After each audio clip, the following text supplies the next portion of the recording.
नमस्कार दोस्तों। आज मैं देश में बहुत ज़ोर शोर से चर्चा मोदी जी की गारंटी की चल रही है और हर न्यूज़पेपर में मोदी जी की गारंटी की बात हो रही है और मोदी जी के गारंटी को इतना प्रचार प्रसार किया जा रहा है कि लग रहा है कि देश जो है बहुत तेज़ गति से विकास कर रही है और ये 2047 तक भारत के लोगों को विकसित भारत की सपना भी दिखा रहे हैं।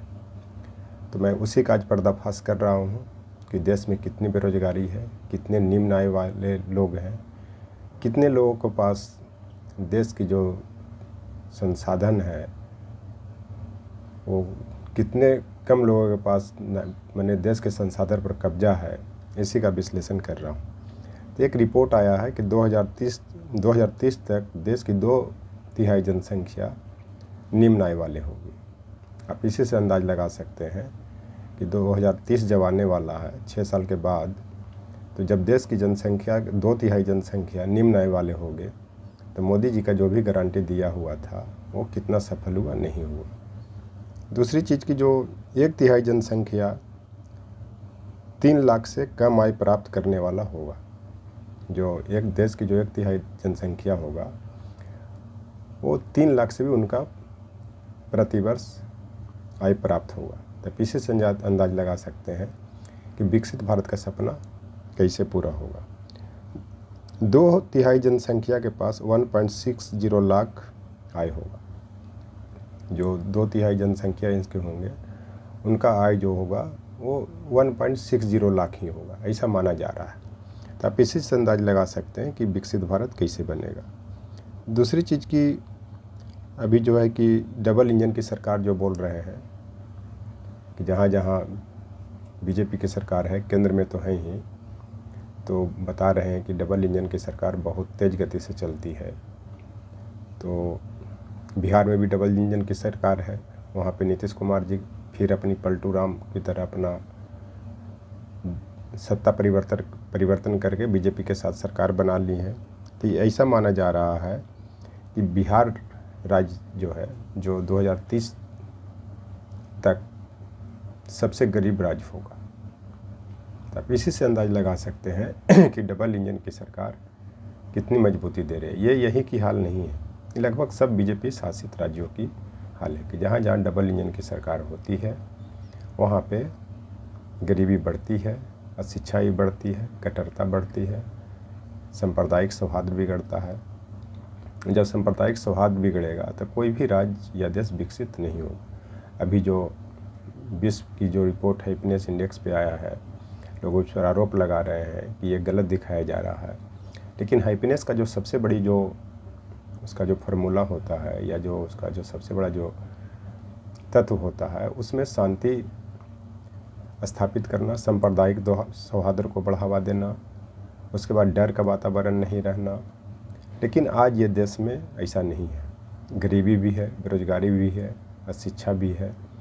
बस इनका कहना है कि मैं टूरिस्ट प्लेस विकसित कर दूँ, मान लिया अयोध्या, काशी का कॉरिडोर या आपका महाकाल का जो कॉरिडोर है जो मध्य प्रदेश में है वो विकसित कर दें। ये लोग डेली बस कमाने खाने तक ही रहें कि दिन भर में 500 रुपया कमा लें और 500 रुपया कमाने के बाद इन लोग का खाने पीने का व्यवस्था हो जाए और इसके अलावा इन लोग कुछ नहीं करें। बस यही इनका उद्देश्य है, यही इनका रोजगार है।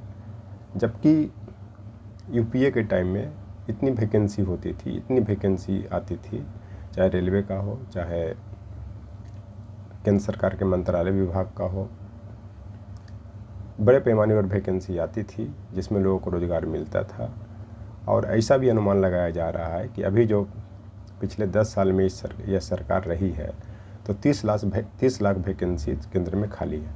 आप इसी से अंदाज़ लगा सकते हैं कि अगर इनकी 5 साल सरकार बनती है, 5 साल के लिए सरकार बनती है, तो हो सकता है कि ये वैकेंसी जो है ये खाली रह जाए। हो सकता है कि 30 से फिर ये 40-45 लाख तक पहुंच सकता है।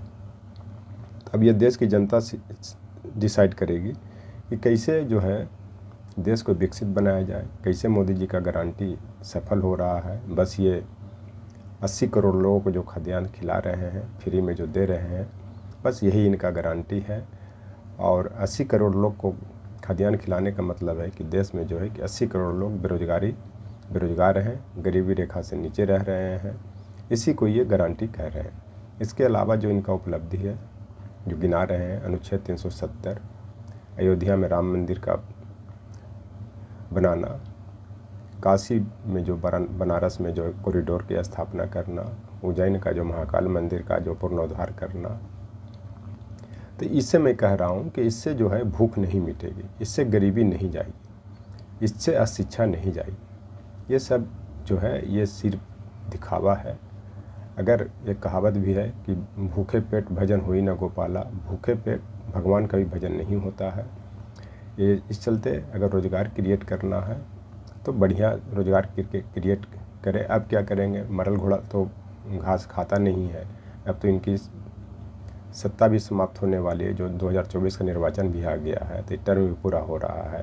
तो ये को कहावत भी बिहार में कि भागता भूत का लंगोटा ही सही, कि अगर आदमी कुछ भाग रहा है तो कुछ कुछ बोल करके निकल जाए, उसका कपड़ा जो है, जो अगर कोई कहता है कि भूत भाग रहा है, उस दरवाजे से भाग रहा है, तो उसको पकड़ करके खींचने का प्रयास किया जाता है। उसी तरह से ये सरकार जो है कि अब जब समाप्ति की कगार पे आ गई है, तब ये सरकार जो है ये गारंटी को पकड़ लिए हैं कि मोदी जी भी, जो प्रधानमंत्री जी हैं, कि मोदी की गारंटी, मोदी है तब मुमकिन है, मोदी है तब मुमकिन है, रोज़ रोज़ ये नारा दे रहे हैं। तो ये सिर्फ उसी तरह से जो कि मान लिया जाए कि कोई बोलता है कि मैं भूत को पकड़ लिया हूँ, तो उसी को ये गारंटी को पकड़े हुए हैं और उस गारंटी को पकड़ करके ये दिखाना चाह रहे हैं कि मुझसे सफल कोई प्रधानमंत्री देश में हुआ ही नहीं। लेकिन सच्चाई क्या है, ये सब कुछ देश की जनता देख रहे हैं, समझ भी रहे हैं कि नौकरी जीरो है। बस है कि डेली ठेला लगाओ, रेहड़ी पटरी वालों को 10,000 रुपया ऋण दे दो, बस उस 10,000। एक कहावत भी है कि ऊँट के मुंह में जीरा होना। अगर ऊँट के इतना बड़ा मुंह होता है कि अगर उसमें एक जीरा जाए कुछ पता ही नहीं चलेगा। उसी तरह से जो रेहड़ी पटरी वाले खास करके महानगर में जो है, 10,000 से क्या व्यवसाय शुरू करेंगे, ये सबको पता है कि इतना बड़ा परिवार रहता है इतने बड़े महानगर में, 10,000 रुपया में तो एक ठीक से आपको ठेला भी नहीं खरीदा सकता है। व्यापार करने को तो दूर है। उसके अलावा अगर आप रेहड़ी पटरी वाले जो कर रहे हैं, और अगर कोई फुटपाथ पे या पगडंडी पे अगर दुकान लगाता है तो उसको MCD अलग से पैसा लेती है, चाहे वो भारत में कहीं का भी हो, चाहे मुंबई हो, कोलकाता हो, दिल्ली हो, बंगलोर हो, चेन्नई हो, वो सब वहाँ के जो म्यूनसिपैलिटी कॉरपोरेशन है सब पैसा लेते हैं और अच्छा खासा पैसा लेते हैं। पुलिस अलग से पैसा लेती है।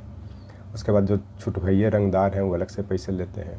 तब इसी से अंदाज़ लगा सकते हैं कि उनका जीवन कैसे चलेगा। और अभी मैं ये भी बता रहा था कि देश में जो है 10 से 15 लोगों के पास 60 करोड़ लोगों के बराबर संपत्ति अर्जित कर लिया, खास करके लॉकडाउन के टाइम में। उसमें आपको ड्रग्स का जो व्यापार किए, बड़े बड़े इंडस्ट्रियलिस्ट किए, मैं बार नहीं बताऊंगा। और ख़ास करके गुजरात जो है ड्रग्स का सेंटर बना, आज तक पकड़ा जा रहा है। ये मैं पहले भी अपने इंटरव्यू में या वीडियो में बोल चुका हूँ। तो इस तरह से 10 से 15 जो लोग हैं उनकी जो 60 करोड़ के लोगों के संपत्ति पर कब्जा है। और ये कब्जा जो है इधर पिछले 10 साल में बहुत ज़्यादा बढ़ गया। ये भी बता दे रहा हूँ कि आपको न्यूयॉर्क, लंदन से ज़्यादा तीसरे स्थान पर बिलियनर्स की संख्या, अरबपति की संख्या भारत में हो गया, वो मुंबई शहर में है। इस तरह से इस देश में जो अरबपति इधर पिछले विगत 10 साल में कैसे बढ़ गए, इस सबको पता है। और क्यों बढ़ रहे हैं ये भी पता है, और कौन बढ़ा रहा है ये भी पता है। इसका उदाहरण आपका इलेक्शन बॉन्ड में देख लीजिए कि जो भी इंफ्रास्ट्रक्चर कंपनियां थी, पहले ही अब काम शुरू करने के पहले ही उन्होंने बड़े पैमाने पर चंदा दिया। चंदा देने के बाद वो अपना काम शुरू किए। और जो सबसे दुख की बात है कि जो माननीय जो केंद्र के परिवहन मंत्री नितिन गडकरी जी हैं, इनको सही बता रहे हैं। तब इस तरह से धांधली करके, गलत काम करके 10 से 15 लोगों के पास 60 करोड़ लोगों के बराबर की संपत्ति हो गया। विगत पिछले 2020 से ही देखिए, 21 में ही देखिए किसान आंदोलन कितने बड़े पैमाने पर हुआ। फिर दूसरा किसान आंदोलन उभर रहा था, उसको ज़बरदस्ती दबा दिया गया। तो आप इसी से अंदाज़ लगा सकते हैं कि मोदी जी की गारंटी कितना सफल है, कितना नहीं सफल है। यही मोदी जी की विकसित भारत की गारंटी है। यही मोदी जी की विकसित भारत की गारंटी के साथ साथ एक जो इनका नारा है, मोदी है तो मुमकिन है। लेकिन मैं कहता हूँ कि जब मोदी जी हैं तो हर चीज़ नामुमकिन है। क्योंकि धर्म अच्छी बात है, धर्म के प्रति कट्टर होना अच्छी बात नहीं है। और लोगों को पेट भरने की पहले व्यवस्था किया जाए, रोज़गार दिया जाए, बेरोज़गारी को ख़त्म किया जाए, तभी ये देश मजबूत होगा। आज की भारत और पिछले 10 साल पहले की भारत में आसमान ज़मीन का अंतर आ चुका है। ये सब लोग जा रहे हैं और देश की नागरिकों में आज इतना सांप्रदायिक तनाव बढ़ा हुआ है, किसी से छिपी हुई बात नहीं है, हर लोग जान रहे हैं। दूसरी चीज़ की, जब 2024 का निर्वाचन होने वाला है तो मोदी जी देशवासी को विकसित भारत की सपना रोज़ दिखा रहे हैं। विकसित भारत, मैं विकसित भारत की नाम इस कारण ले रहा हूँ कि कोई ऐसा न्यूज़पेपर नहीं है या विज्ञापन नहीं है कि जहाँ पे मोदी की गारंटी, मोदी है तो मुमकिन है, विकसित भारत की सपना दिखा रहे हैं। लेकिन यही कोई मान लिया दिल्ली गवर्नमेंट का जो ऐड पर इतना खर्च किया जाता था, इससे भी एक बहुत कम इनको तुलना में किया जाता था। डेली ये कहा जाता था कि केजरीवाल जी ऐड पर बहुत ज़्यादा खर्च कर रहे हैं। तो इसी कारण मैं इसका नाम ले रहा हूँ। तो मैं इस पर एक शेर भी कहा गया है, ईश्वर आपको इस संसार में गारंटी के साथ भेजता है, वारंटी के साथ भेजता है, गारंटी के साथ नहीं।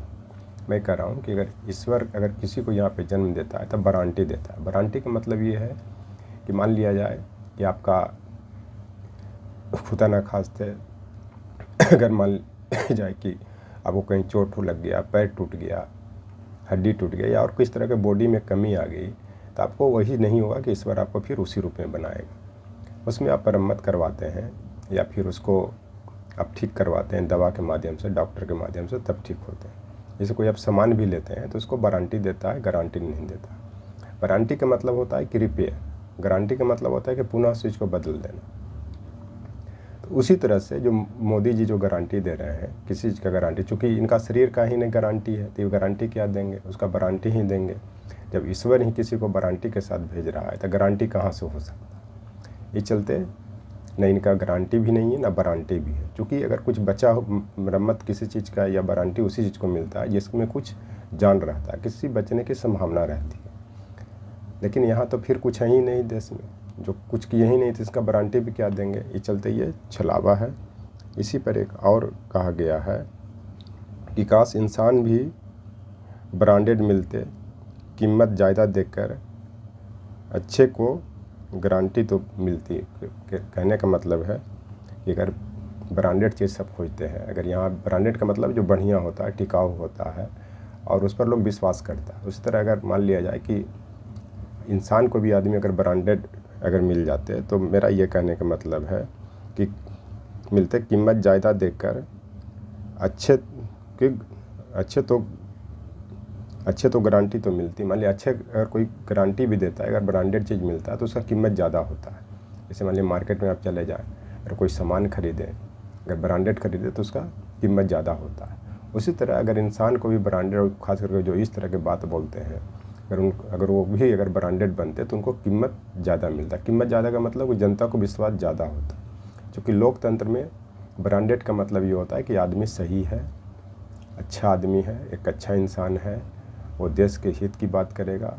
जबकि देश की जनता ने इन पर विश्वास करके 2 टर्म दे दिया और ये तो देश की जनता को देखना है या बताना है या सोचना है कि कौन ब्रांडेड है, कौन नकली है, कौन गारंटी शुदा है कि नहीं है। Thank you.